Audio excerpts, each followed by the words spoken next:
Lecteur, lectrice, bonjour. Gracieuse Robert en ligne, l'autrice pour te faire lire et pas que ses livres. Donc, je te propose aujourd'hui « Et toi, quand est-ce que tu t'y mets ?» avec le sous-titre « Un enfant si je veux et quand je le veux ». Donc, c'est une série référence sur le non-désir d'enfant.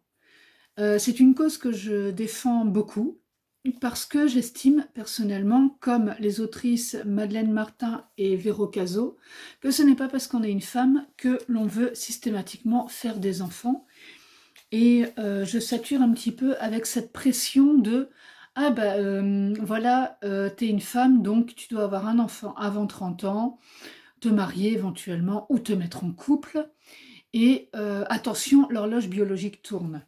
Et si tu ne veux pas d'enfant, ah mais de toute façon, t'inquiète pas, ça viendra. Et si ça vient, jamais. Parce qu'on est en droit d'être une femme et de ne pas vouloir d'enfant, c'est possible. Même si biologiquement tout est là et tout, il n'empêche que avoir un enfant, c'est accueillir une autre personne dans sa vie, c'est changer complètement sa vie et peut-être qu'on n'est pas forcément prête en tant que personne à accueillir un enfant dans sa vie. Moi, je ne vois pas le problème par rapport à ça, mais il y en a qui n'aiment pas. Ou alors, je pense que ça les dépasse un petit peu, parce que pour eux, ça n'est pas normal, ça n'est pas dans la norme, donc c'est pas possible.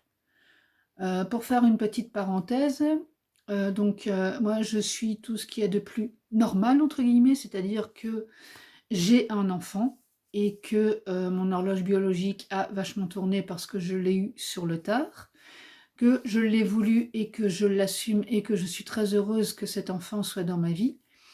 Et ce n'est pas parce que je suis concernée que je défends cette cause, c'est juste parce que je trouve que il y a énormément de pressions qui sont mises autour des femmes qui ne veulent pas d'enfants, comme si elles étaient anormales. Et personnellement, ça me gonfle, peut-être autant qu'elles, je n'en sais rien, mais ça me gonfle parce que je n'aime pas que l'on nous tyrannise, nous les femmes, à ce propos, entre autres. Alors, cette longue introduction étant terminée, nous allons quand même parler un petit peu du livre, c'est un petit peu le but de cette vidéo, et parler de son résumé. Jeanne, 35 ans, ne veut pas avoir d'enfant. Se réveiller toutes les heures, faire passer sa vie personnelle au second plan et accumuler les sacrifices pour un petit être tyrannique, très peu pour elle. Donc ça, c'est pour la première partie de la BD. Parce qu'après, nous avons Lucie, 20 ans, va devoir faire face à une épreuve bien particulière, l'avortement. Est-ce douloureux? Va-t-elle le regretter? Les questions déferlent et les réponses que peut apporter Internet la font se sentir coupable. Celle qui n'en veut pas du tout, celle qui n'en veut pas tout de suite, deux femmes et deux destins qui s'entrecroisent et nous offrent un autre regard sur la notion de maternité. Et donc, en fin de compte, c'est une intégrale qui inclut « Et toi, quand est-ce que tu t'y mets ?» donc avec Jeanne, et « Et toi, quand est-ce que tu t'y mets ?» 2, donc la BD bleue, avec Lucie, qui a 20 ans, et qui, elle, par contre, ne veut pas d'enfant tout de suite parce que elle est en elle est en études, qu'elle veut construire sa vie avant de pouvoir accueillir un enfant dans les meilleures conditions possibles. Et donc, cette intégrale, justement, m'a beaucoup plu parce qu'elle parle de deux sujets qui sont extrêmement délicats, dont on ne parle pas forcément, dont on ne veut pas parler toujours, par peur du regard des autres. Et ça, ça le décrit extrêmement bien. C'est-à-dire que Jeanne, par exemple, elle voit alors je sais plus, il y a plusieurs, il y a des copines, il y a des mamans, on a les monologues de l'utérus, par exemple, qui lui parlent du désir d'enfant. Et voilà, et il y en a une qui est enceinte, et donc Jeanne lui dit « Mais tu peux pas parler d'autre chose? De quoi on parlait avant ta grossesse ?» Et donc la fille enceinte dit « Je ne sais pas, moi, de tout, de rien, de voyage, de mec, de travail. » Et donc Jeanne lui dit « Voilà, parlons de mec. » Et sa copine lui répond « Si on m'avait dit qu'Antoine allait être le père de mes enfants, j'aurais jamais osé le croire. » Et donc il y a Jeanne qui est juste désespérée. Parce que c'est vrai que... Alors, comment dire ça? loin de moi l'idée d'accuser les femmes qui ne parlent que d'enfants, ou de leur dire « vous nous faites chier », mais voilà, c'est dit, tant pis, j'assume, check pour le manque de diplomatie comme d'habitude. Donc là, c'est le côté Robert qui ressort un petit peu. Personnellement, donc, je suis aussi maman et je peux parler pendant des heures de mon enfant et tout, voilà, de sa naissance, enfin même la grossesse jusqu'à maintenant.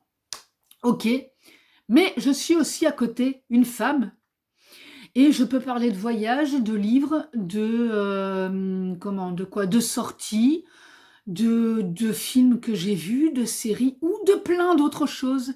Parce que ce n'est pas que parce que je suis la maman de qu'il faut me résumer à la maman de. N'est-ce pas? Merci. Entre autres aussi d'ailleurs. Donc, par exemple, si je me retrouve avec une Jeanne qui ne veut pas d'enfant, personnellement, je suis capable de lui parler d'autre chose que d'enfant. Déjà, je vais me retenir de lui demander pourquoi elle n'a pas d'enfant. Est-ce qu'elle en veut? Parce que je ne sais pas derrière ce qu'il y a. Est-ce qu'elle a des difficultés à concevoir?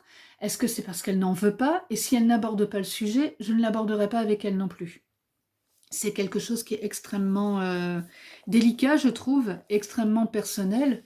Et si c'est une nana que je viens de rencontrer, c'est pas un sujet que je vais aborder comme ça. Si elle me dit « ah bah j'ai pas d'enfant », ok, sujet suivant. Voilà, basta.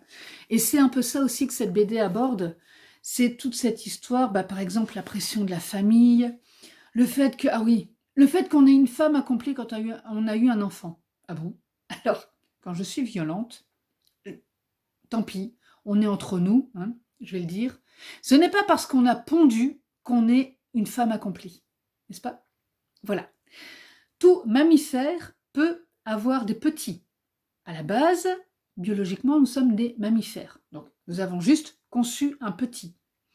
Maintenant, une femme accomplie, personnellement, moi, je vais considérer que c'est une femme qui a eu une carrière professionnelle, si elle veut en avoir une, qui a pu mener ses projets à bien tant qu'elle a eu des projets. Et là, oui, pour moi, ça va l'être. Je viens de m'apercevoir que je suis à 7 minutes et que nous n'avons parlé que de Jeanne. Voilà, pour moi, une femme accomplie, c'est ça. C'est pas une femme qui a eu 3, 4 enfants et qui les a élevés et qui a fait en sorte que chacun ait sa situation. Ça, c'est une maman accomplie. Une femme accomplie, c'est parce qu'elle-même a pu faire ce qu'elle voulait. Elle est allée élever des chèvres dans le Larzac et donc elle a monté son projet. Elle a ses petites chèvres, elle va les promener chaque matin et tout, machin. Elle est très contente, voilà, elle est accomplie parce qu'elle est épanouie dans sa vie. Là, d'accord. Après, nous allons pouvoir parler de Lucie, donc qui, elle, va au planning familial et qui s'aperçoit que, comment? On peut tomber enceinte sous contraceptif aussi. Oui, parce qu'on n'en parle pas toujours, mais je ne sais plus quand j'avais entendu ça, mais j'étais bien, bien plus jeune. On parlait de contraception et tout ça. Et on nous avait dit, parce que c'était tout un groupe de jeunes qui assistaient à cette conférence, le meilleur moyen de ne pas avoir d'enfants, c'est l'abstinence. Voilà. Parce que tout système de contraception comporte un risque de tomber enceinte. Et donc là, on a tout un panel d'exemples de nanas. Je vais en donner 2-3, hein, parce que je vais essayer de faire en sorte que la vidéo ne dure pas non plus pendant 2 heures. J'ai oublié ma pilule une seule journée. La capote a glissé. La pilule du lendemain n'a pas fonctionné. Je ne savais même pas que c'était possible. Du coup, je suis enceinte de 3 mois. Et une nana aussi, une gastro, j'ai dû vomir ma pilule. Donc voilà. Et elle se retrouve... comment? Elle se retrouve à devoir avorter. Et donc, elles en parlent toutes. Ça, c'est une situation dont j'ai aussi entendu parler. C'est-à-dire que la fille va faire son échographie et la personne qui lui fait l'échographie lui dit « Oh, vous voyez, elle a la même fossette que vous quand elle rigole. On sent que c'est déjà un sacré bout en train. Vous entendez son petit cœur ?» Merci pour la charge mentale. Merci pour la culpabilisation. Et c'est déjà un acte qui est extrêmement compliqué et extrêmement douloureux, même quand il est voulu. C'est pas une raison pour en rajouter. Parce que toute femme qui a avorté ne le fait pas de gaieté de cœur. Faut pas commencer à dire que oui, les femmes qui ont avorté, c'est toutes des salopes et tout. Non. D'ailleurs, il y a eu un manifeste en France des 343 salopes, si je me rappelle bien du nom, qui était une liste de femmes qui signaient parce qu'elles disaient qu'elles avaient avorté. C'était à l'époque de la loi pour l'avortement, pour aider les femmes à avorter parce qu'elles ne voulaient pas d'enfants, ou elles n'en voulaient plus, ou elles ne pouvaient pas, etc. Parce que c'est un droit que nous avons. Surtout en ce moment, nous sommes en septembre 2022. Je ne sais pas exactement quand la vidéo va être diffusée, mais en tout cas aux États-Unis, il y a une législation qui a été votée pour faire en sorte que l'avortement soit illégal. Et je trouve que c'est un crime contre la femme parce que si on ne donne pas les moyens à la femme de ne pas avoir d'enfant, on ne peut pas non plus l'obliger à l'avoir. Et on ne peut pas l'obliger à accoucher de cet enfant et aller le donner. Une femme qui a été enceinte, c'est ce que c'est. C'est ce que c'est d'avoir un être qui vit en soi et après de le sortir et d'aller le donner à quelqu'un d'autre, c'est aussi quelque chose qui est extrêmement violent. Et c'est pas forcément quelque chose qu'on fait aussi de gaieté de cœur. Il y a eu d'ailleurs des films qui ont été tournés autour de ça. Il y a eu pas mal de reportages. Et je vais essayer de retrouver quelques références pour les mettre en description. C'est vraiment pas quelque chose d'anodin. Et je pense que les personnes qui ont voté pour cette loi sont dans leur réalité et annihilent complètement toute une partie de la réalité parce qu'ils pensent que il n'y a que leur vérité qui est la bonne. Je ne suis pas d'accord. Parce que voilà, on a aussi cette fille avec donc le petit panneau qui dit avis d'expulsion pour le 17 septembre. Et voilà, il faut aussi que la fille ait un suivi psychologique par rapport à ça, parce que là par exemple, on voit la vidéo où Lucie épluche des oignons parce qu'elle culpabilise donc sa tante, parce que sa tante c'est Jeanne, lui dit tu culpabilises d'avoir avorté? Non, de ne pas culpabiliser. Si je pleure un peu, les gens seront rassurés. Parce que oui, il y a ça aussi. On peut être tout à fait en accord avec cette décision, se disant voilà, je vais me faire avorter parce que ce n'est pas le moment, parce que je ne peux pas élever cet enfant, je ne peux pas l'assumer, etc. Et être tout à fait en ligne avec sa décision. Et voilà, après, l'avortement a lieu. Si elle le fait à temps, entre guillemets, si elle le fait suffisamment tôt, elle va juste prendre une pilule abortive, elle va peut-être être un peu malade, et puis pouf, c'est bon, il n'y a plus rien. Et voilà, pour elle, c'est bon, c'est passé, et elle a géré le problème, on passe à la suite, quoi. Et s'il y a des gens qui savent qu'elle a avorté, ah, mais pourquoi elle pleure pas? Pourquoi elle n'est pas au fond de son lit, désespérée parce qu'elle a fait quelque chose et tout? Non, elle est en accord avec ce qu'elle voulait. Donc voilà, elle est bien. Ah ben non, il faut qu'elle pleure maintenant. Mais à quel moment on a une réaction entre guillemets normale? Et d'où peut-on être égaux devant un événement pareil et une gestion de cet événement? On peut être triste, on peut être malheureuse, ou on peut être juste en accord avec la décision et puis continuer sa vie. Cette dictature de « ah bah tu dois avoir telle réaction ou telle réaction », non, on a chacun son vécu, on a chacun sa manière de réagir par rapport aux choses, et en gros, foutez-nous la paix, quoi. Je pense que ce bouquin peut être résumé à ça, c'est-à-dire foutez-nous la paix, tout simplement. Alors, à qui le recommander? Moi, j'ai bien envie de le recommander à tout le monde, c'est-à-dire aux jeunes filles, en leur disant, voilà, tu as le droit de ne pas vouloir d'enfant, Aux femmes qui ont passé la ménopause, en leur disant: «Tu as le droit de ne pas avoir voulu d'enfant et maintenant d'être tranquille avec ça et d'être en accord avec ta décision», et aux femmes qui n'en veulent pas et à qui on met une pression sociale, familiale ou personnelle parce qu'elles ne veulent pas d'enfants. Voilà. Et après aussi aux hommes qui connaissent des femmes qui sont concernées, peut-être pour les comprendre, parce que je trouve que ça explique très bien les choses et justement ça met en situation sur plein de sujets, plein de situations diverses et variées pour expliquer un petit peu la femme et sa décision et ses raisons.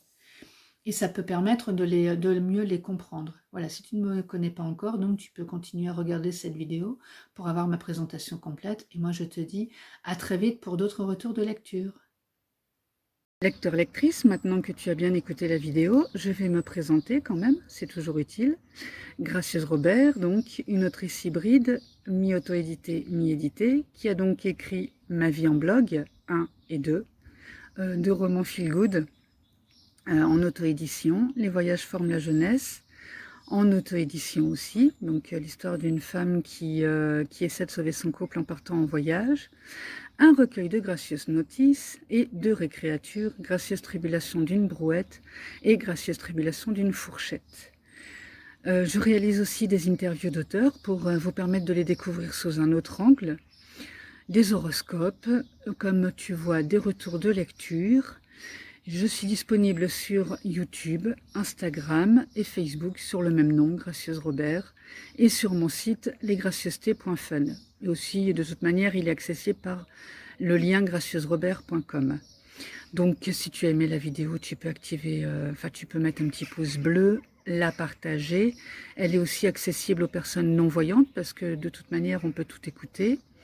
Activer la cloche pour suivre mes activités en mettant avec la petite fonction Instagram, avec la petite fonction pour les suivre en priorité, et me soutenir sur Tipeee ou Utip, les liens étant en description, parce que le reste de tout ça ne nourrit pas son autrice ni son assistant. Merci de ton écoute et je te dis à très vite sur un des réseaux sociaux.